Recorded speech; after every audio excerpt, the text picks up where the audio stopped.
What's going on? Welcome back. Ryan here.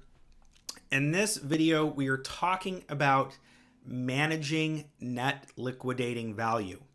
Now, this concept might be new to you.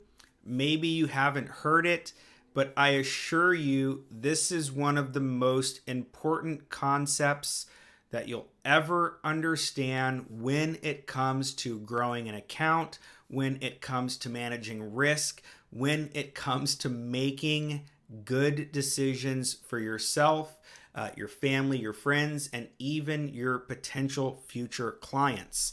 So the easiest way to explain this is when we look at our account value and we start to put trades on, right? Remember, we're taking money from our account, we're putting it into an options trade, we're being disciplined, right? If our $225,000 account here, if we're using 2 to 5% of risk per trade, again, that means that we're not going to put any given trade on that's more than $11,250, for example. But we also want to have very strict rules for our net liquidating value, right? And what is net liquidating value? Well, when we put the trade on, the trade is immediately going to fluctuate, right? It's either going to fluctuate and go in our favor, where we're going to have a positive yield, right? And our net liquidating value is going to go up, right? Because if we put the trade on, if the trade goes in our favor, we're going to be able to capture some profit, and our net liquidating value is the resulting balance after we close the trade minus commissions and fees, right? And this is where I see people fail, and where I've even failed in the beginning of my trading career, where I've made mistakes, right? Which is not managing the net liquidating value. So here's what some good rules look like when it comes to managing that net liquidating value. When you're trading, when you're starting to put trades on, if your account net liquidating value when you're trading, if you can comfortably close out all your positions and gain 5 to 20%, you should do that 100% of the time, because that is going to give you a beautiful P&L graph that goes from the bottom left corner, right? The bottom left corner to the top right. I'm getting confused here. But remember, right? So again, part of managing risk is having the discipline to trade, the right amount in relation to our account size. And then furthermore, when we put the trades on, having the discipline to constantly capture our profit when the time arises, so that we can have a P&L graph that is constantly increasing. And the way that we do that is managing the net liquidating value. So again, if you're putting trades on and your net liquidating value, you're up 5, 10, 15, 20%. And then right in the rare occurrences where, let's say you put a trade on for $11,250 and now you made, as an example, so $11,250, if you put a trade on, and hypothetically, let's just say that $11,250, let's just say that this made 100% immediately, right?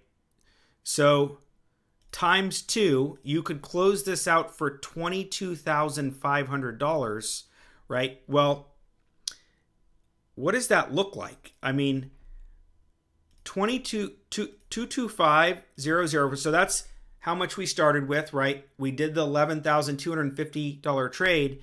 But when we look at 11,250 here divided by that 225, right, times 100, right? if we put that trade on for $11,250, it immediately provides a 100% return. We're talking about making 5% on that $225,000 account almost immediately, right? This is a situation that you cannot afford to not capture that money and capture this 5%, right? The worst thing that could happen, again, is you put the trade on, it goes up, it's up 100%, and now you just hang in the trade, and now you either lose that profit or the trade becomes a losing trade. That's the worst thing you can do, right? Which is why it's so important to manage this net liquidating value. Now, the same thing applies to the downside, right? Our goal is to have that P&L graph that goes from the bottom left-hand side of the screen to the top right, constantly increasing, positive slope, where you're trading and you're making money.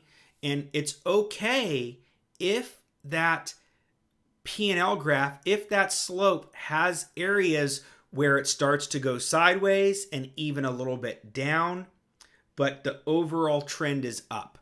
Now, how do we do that? Well, I told you the first part. The first part is capturing profits when they come and consistently closing them out.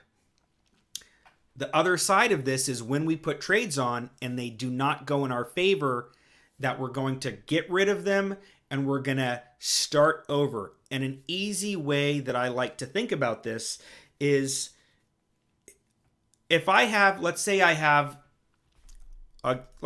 I have this $225,000 account, and let's say that I'm being very disciplined with 2% of risk.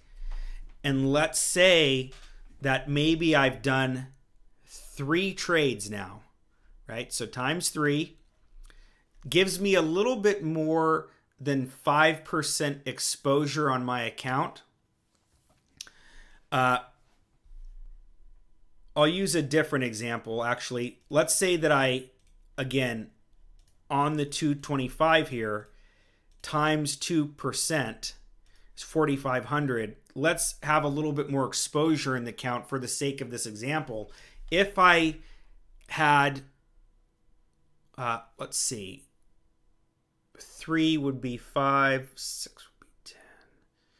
So let's say times 9. So let's say that I had 9 different trades on.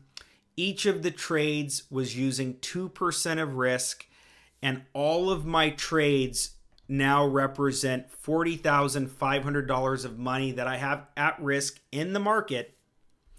If all of those trades start to go south, and now that right, so 4,500 times 9, so I have the $40,500 of risk. If I start to lose money, I do not want my account value to lose more than, let's say, 10% of its net liquidating value, right? So what does that mean? 225,000 times 10%, right? That means that if those trades that I did, right, I had 9 trades on, $4,500 a piece, right? That's 2% of risk per trade on the account, right? Where I had $40,500 total capital at risk, right? If these trades lose $22,000 roughly of value, right? Subtract 22.5. If all of those trades got down where I only had $18,000 of equity left, I would be forced to close them all out and reset, right? Because think about it. Our goal is to have a P&L graph that is constantly increasing over time, constantly getting larger, constantly growing. And it's very important that the way that we make that happen is through the managing of the net liquidating value. I don't see enough people talk about this because either they're not conceptually aware of it or maybe they don't think about it. But I can promise you, the more experienced you become, the more money you manage, right? The more important this is going to become, because at the end of the day, remember, we're trying to exercise good behavior, right? Good decision making. And of course, we don't want to be results oriented, but we want to put ourselves in a position that we're able to capture the profits when necessary and cut the losing trades as quick as possible. And the easiest way to do this is to manage our net liquidating value by having strict rules for capturing profits to the upside and strict rules for cutting losing trades to the downside, which and then allows us to manage our risk even more, even better, so that we can have an account that's always growing. Okay? So let me know if you have any questions. I know that this is going to help you. This is a really big one. You might not be aware of it right now, but when you start to pay attention to the net liquidating value and capturing profits to ensure that your account is growing and cutting losing trades so that when you're losing or when things don't go your way, you're minimizing those losses. I know that when you apply this, when you look at it, when you pay attention, massive results. Okay? So again, super excited. Hope you're enjoying this. Let me know if you have any questions, and I'll see you in the next video.